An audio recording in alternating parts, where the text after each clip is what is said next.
Have you installed the iOS 27 beta and now regret it? Maybe you're experiencing bugs, battery drain, app crashes, or performance issues and want to go back to iOS 26. The good news is that there may be a way to return to a stable version of iOS without using a computer and, in some cases, without losing your personal data.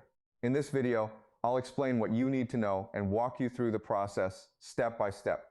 Before getting started, it's important to understand that Apple does not always allow direct downgrades from a beta version to an older iOS version without restoring the device.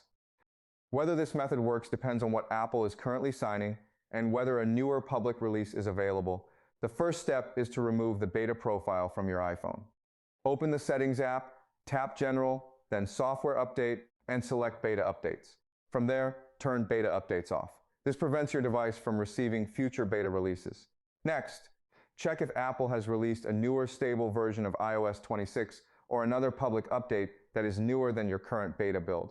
If such an update is available, your iPhone may allow you to install it directly through the Software Update section without requiring a computer. To do this, go to Settings, General, and Software Update. If a public release appears, tap Download and Install. Follow the on-screen instructions and allow the update process to complete. In many cases, your personal data, photos, apps, and settings will remain intact. However, if no public update appears, Apple may require a full restore using a computer to downgrade.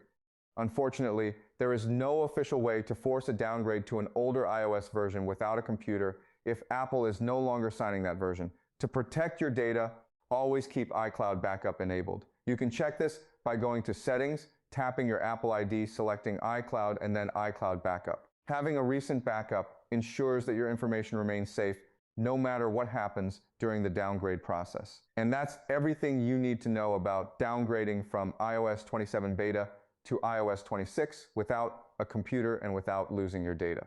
Remember, the availability of this method depends on Apple's current software signing status and update releases. If you found this video helpful, be sure to leave a like, subscribe to the channel, and turn on notifications for more iPhone tips, tutorials, and troubleshooting guides. Thanks for watching, and I'll see you in the next video.